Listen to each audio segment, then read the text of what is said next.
बंगले पर प्रियंका गांधी हरदीपुरी में ट्विटर वॉर। शहरी विकास मंत्री हरदीपुरी का दावा, बड़े कांग्रेसी नेता ने किया था फोन। 35 रोदे एस्टेट कांग्रेसी सांसद को ही अलॉट करने की गुजारिश की थी ताकि रह सके प्रियंका। प्रियंका ने कहा 1 अगस्त से पहले खाली कर दूंगी बंगला। यूपी कांग्रेस अल्पसंख्यक विभाग के अध्यक्ष शाहनवाज आलम को जमानत मिली है। सीए के नाम पर हिंसा भड़काने के आरोप में जेल गए थे। जालौन में सीबीएसई टॉप करने वाली छात्रा निशु राघव को अपर जिलाधिकारी ने सम्मानित किया। एसडीएम प्रवीण कुमार ने छात्रा को दी शील्ड और medal. GSVM medical college Kanpur में एमबीबीएस इंटर्न डॉक्टर्स ने मानदेय बढ़ोतरी की मांग को लेकर रैली निकाली, धरना देकर नारेबाजी की। प्रयागराज में भी एमबीबीएस में इंटर्न कर रहे डॉक्टर्स ने शांतिपूर्ण तरीके से अपना प्रदर्शन जारी रखा। रामपुर में मुठभेड़ के बाद टॉप 10 बदमाश आसिफ उर्फ पिल्ला गिरफ्तार हुआ है। 1 तमंचा, 3 कारतूस और बाइक बरामद। विशाल सक्सेना, न्यूज़ 18। शाहजहांपुर में बाइक सवार प्रेमी प्रेमिका की ट्रक से कुचलकर मौत के मामले में नया खुलासा हुआ है। प्रेमिका के पहले प्रेमी ने की थी दोनों की हत्या। ट्रक चालक को पुलिस ने गिरफ्तार किया। गौतम बुद्ध नगर पुलिस ने 3 चोरों को गिरफ्तार किया है और उनके पास से तमंचा, चाकू बरामद हुए हैं।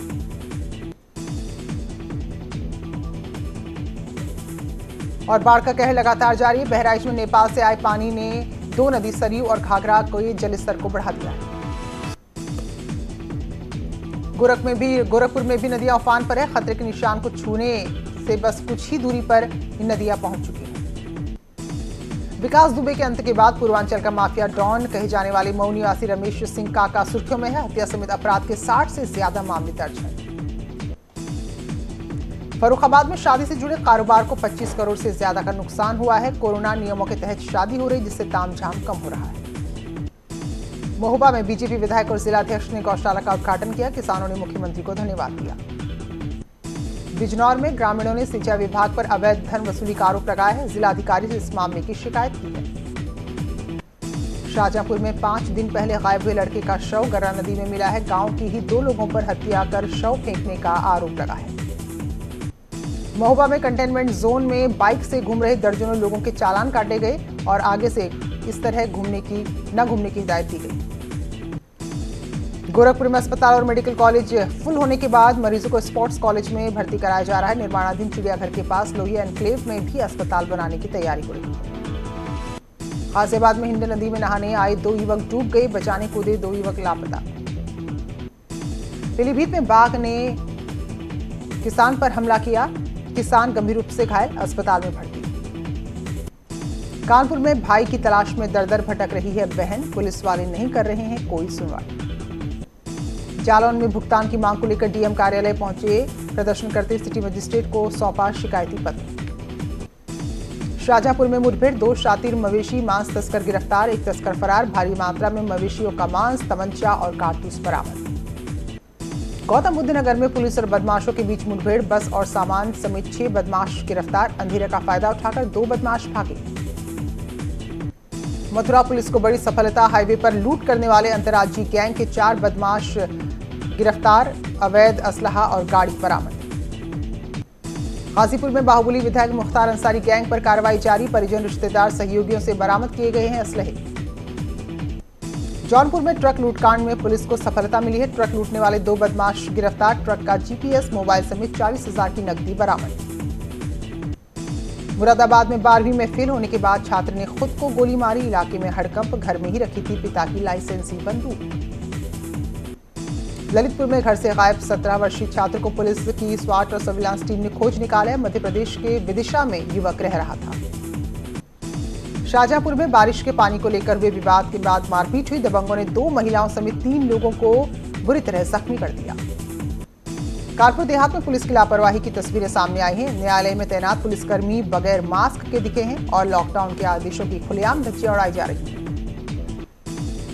प्रयागराज में देर रात हुई जोरदार बारिश से लोगों को गर्मी से राहत मिली, लेकिन शहर में जगह जगह जलभराव की वजह से दूसरी मुसीबत खड़ी हो गई। गोंडा में लगातार बारिश मुसीबत बनी हुई है, कई जगह जलभराव है। करीब 30 गांव इस वक्त पानी से परेशान हैं। औरैया में पुलिस ने अछलदा रोड से 1 साल से फरार चल रहे 15,000 के आरोपी बदमाश को गिरफ्तार किया है। इसके पास से तमंचा, जिंदा कारतूस मिले हैं।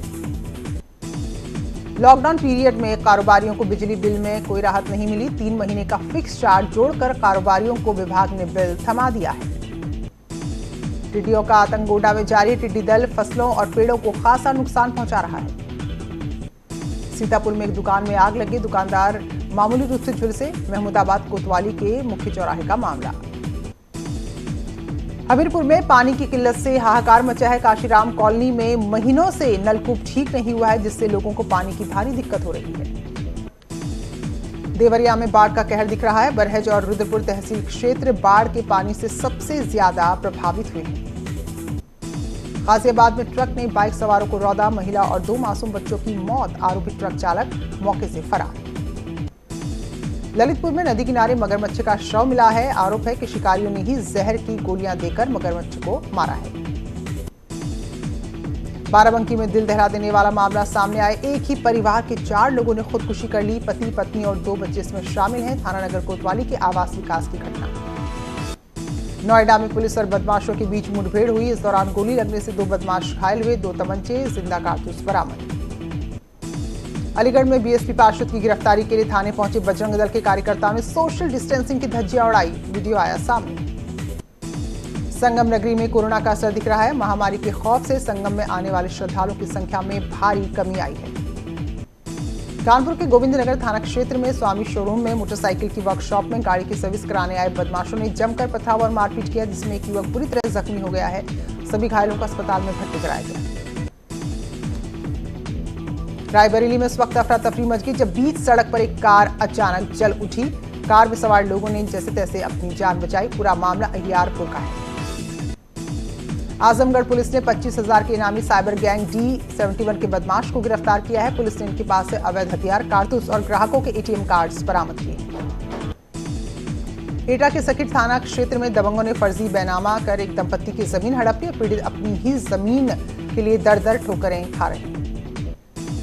आगरा के थाना शमशाबाद क्षेत्र में देर रात बिजली के एक ट्रांसफार्मर में भीषण आग लगी। कड़ी मशक्कत के बाद आग को बुझाया गया।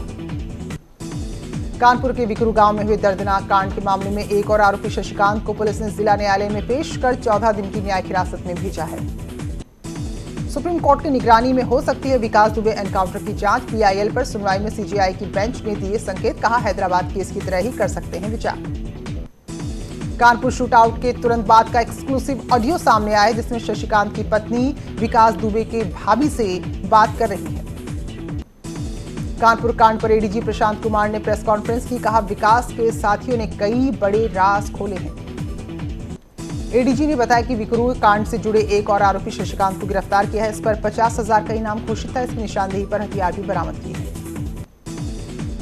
तो ADG ने बताया कि शशिकांत के खुलासे के बाद पुलिस ने विकास दुबे के घर से AK-47 और 17 कारतूस बरामद किए हैं। साथ ही शशिकांत के घर से इंसास राइफल मिली है। ADG ने बताया कि पूरे मामले में 21 आरोपी थे, जिसमें से 4 गिरफ्तार हो चुके हैं और अब तक 6 आरोपी एनकाउंटर में मारे गए हैं। उज्जैन में महाकाल मंदिर में गैंगस्टर विकास दुबे की गिरफ्तारी के बाद अलीगढ़ के जमालपुर क्षेत्र के बसपा पार्षद सद्दाम हुसैन ने फेसबुक पर आपत्तिजनक टिप्पणी की थी। इसके विरोध में बजरंग दल के कार्यकर्ताओं ने प्रदर्शन किया और उसके खिलाफ मामला दर्ज कराया। गैंगस्टर विकास दुबे मामले में बदनामी झेल रही कानपुर पुलिस पर एक और गंभीर आरोप लगा है। यहां बर्रा इलाके में 22 दिन पहले एक युवक संजीव यादव का अपहरण हुआ था और उसके परिजन अब तक उसकी खोज में दर-दर भटक रहे हैं। नेपाल के प्रधानमंत्री KP ओली के बयान से वाल्मीकि नगर में उबाल है। नेपाल सीमा से सटे लोग इसे विदेशी साजिश बता रहे हैं। दरअसल नेपाली प्रधानमंत्री ने कहा है कि असली अयोध्या भारत में नहीं बल्कि नेपाल में है और भगवान श्री राम नेपाली मूल के थे। नेपाली प्रधानमंत्री ने भगवान श्री राम को नेपाल का बताया है और एक कार्यक्रम में उन्होंने ये बात कही। उनका कहना है कि जो भारत में है वो नकली अयोध्या है। KP शर्मा ओली के विवादित बयान पर डिप्टी CM केशव प्रसाद मौर्य ने ट्वीट कर लिखा, ओली को सही जानकारी मालूम होनी चाहिए। ओली ने अमर्यादित बयान दिया है।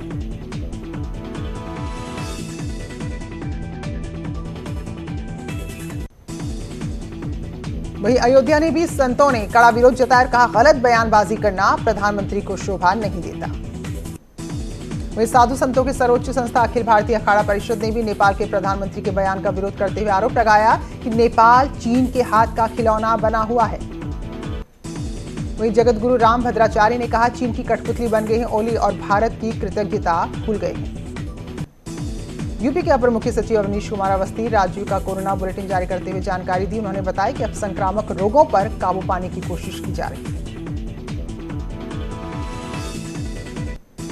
साथ ही उन्होंने कहा कि मास्क के अनिवार्य उपयोग की जरूरत है और साथ ही लोगों को सोशल डिस्टेंसिंग का भी सख्ती से पालन करना होगा। मुरादाबाद के जिला अस्पताल बदहाल है। कोरोना पॉजिटिव मरीजों का वीडियो बनाकर सोशल मीडिया में वायरल किया, जहां अस्पताल के पंखे बंद हैं और बगैर फिल्टर के ही मरीजों को पानी दिया जा रहा है। कोरोना को लेकर अलर्ट अयोध्या के जिलाधिकारी अनुज झा। स्वास्थ्य विभाग के कर्मचारियों के संपर्क में आने वाले लोगों की कराई जा रही ट्रेसिंग। कन्नौज में कोरोना पॉजिटिव लड़की ने तीसरी मंजिल से कूदने का प्रयास किया। डॉक्टर्स को खूब खरी खोटी सुनाई। हंगामे का वीडियो आया सामने। पिछले 24 घंटे में देश में कोरोना के 28,498 नए मामले सामने आए हैं और इस तरह देश में कुल आंकड़ा 9 लाख के पार हो गया है। 3,11,565 एक्टिव केस हैं। देश में कोरोना का रिकवरी रेट 63.02% पर बरकरार है। देश में अब तक 5,71,459 लोग स्वस्थ हुए हैं। भारत में पिछले 24 घंटे में 553 लोगों की मौत हुई है। अब तक कुल मरने वालों की संख्या 23,727 पहुंच गई है। नोएडा के एसडीएम अभय सिंह की कोरोना रिपोर्ट आई है, जिसमें संक्रमित मिले हैं। अस्पताल का इलाज चल रहा है। इससे पहले जेवर एसडीएम और एसडीएम सदर कोरोना संक्रमित हो चुके हैं। संभल में एक साथ 28 नए मामले सामने आ गए हैं। 550 के पार कोरोना का आंकड़ा पहुंच गया है। कानपुर में कोरोना से 5 और मरीजों की जान चली गई है। बीते 24 घंटे में 84 नए मामले सामने आए। केदारनाथ के कामों की कल फिर समीक्षा करेंगे प्रधानमंत्री नरेंद्र मोदी। सुबह 10 बजे वीडियो कॉन्फ्रेंसिंग के जरिए हालचाल लेंगे, जिसमें मुख्यमंत्री के साथ साथ प्रमुख सचिव भी शामिल रहेंगे। महत्वपूर्ण बद्रीनाथ हाईवे एक बार फिर से बंद हो गया। पीपलकोटी के पास भारी मलबा आने की वजह से दोनों तरफ गाड़ियों की लंबी कतार लग गई। वहीं हल्द्वानी का घायल गुलदार अब तक वन विभाग की पकड़ में नहीं आया। शिकारियों ने लगातार सर्च ऑपरेशन चलाया, लेकिन उसका कहीं कोई पता नहीं चल पाया। वहीं अल्मोड़ा के पेटशाल में भी आदमखोर पकड़ से बाहर है। 2 लोगों को इसने अपना निवाला बनाया है। राज्य के पूर्व मुख्यमंत्री हरीश रावत ने हरिद्वार दौरे के दौरान कार्यकर्ताओं से मिलने का इतना उत्साह था कि यहां सोशल डिस्टेंसिंग की जमकर धज्जियां उड़ती नजर आई। कांवड़ यात्रा स्थगित होने के बाद यूथ कांग्रेस ने हरिद्वार स्थित हर की पैड़ी का गंगाजल पड़ोसी राज्यों के 10,000 शिवालय तक पहुंचाने का निर्णय लिया है और पूर्व मुख्यमंत्री हरीश रावत ने हर की पैड़ी पहुंचकर इस अभियान की विधिवत शुरुआत की। टिहरी के थत्यूड़ के ख्यारसी गांव में मुख्यमंत्री ने एग्रो बिजनेस ग्रोथ सेंटर का लोकार्पण किया। इस सेंटर में नकदी फसलों के संवर्धन का काम होगा। इस मौके पर कैबिनेट मंत्री सतपाल महाराज भी मौजूद रहे।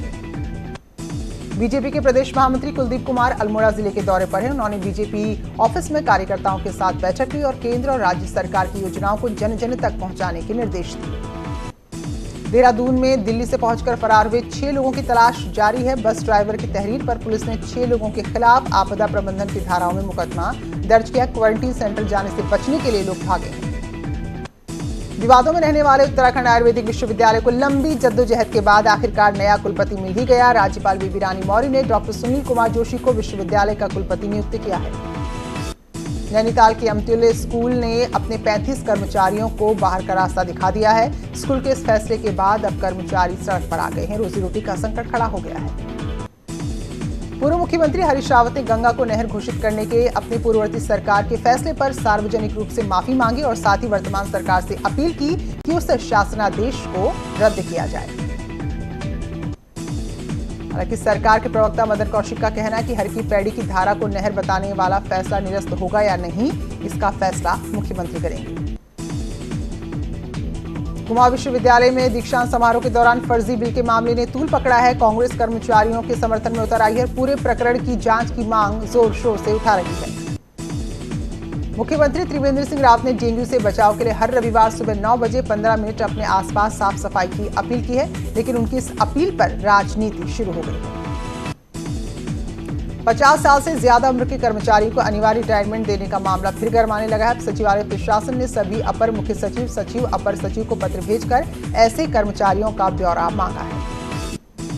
टिहरी में पंजाब से बारात लेकर पहुंचे कार ड्राइवर के कोरोना पॉजिटिव आने के बाद दूल्हा दुल्हन समेत 41 लोगों को क्वारंटीन कर दिया गया है। मयाली छड़ागाड़ मोटरमार्ग सालों से रखरखाव के अभाव में बदहाल है। बीते 6 साल में यहां कोई काम नहीं हुआ है। जमीन पर अभी तक नहीं उतर पा रहा सरकार द्वारा दिखाया गया लक्ष्मण झूला पुल। लोगों की नाराजगी, कहा पुल का ऐतिहासिक और धार्मिक महत्व, लेकिन सरकार नहीं ले रही है गंभीरता से। चंपावत जिले में टैक्सी कारोबार से जुड़े लोगों के लिए भारी मुसीबत है, क्योंकि सवारी नहीं मिलने की वजह से आर्थिक संकट खड़ा हो गया है। वो अपने कारों की किश्त तक नहीं दे पा रहे। हल्द्वानी में एनएसयूआई कार्यकर्ताओं ने पेट्रोल डीजल के बढ़े दामों के खिलाफ प्रदर्शन किया। कार्यकर्ताओं ने इस दौरान एक बाइक को आग के हवाले किया और सरकार के खिलाफ नारेबाजी की। नई टिहरी जिला मुख्यालय में स्वरोजगार कंट्रोल रूम का स्थापना की गई है। प्रवासी रोजगार से संबंधित जानकारी इस कंट्रोल रूम से ले सकते हैं। चलिए फिलहाल एक ब्रेक।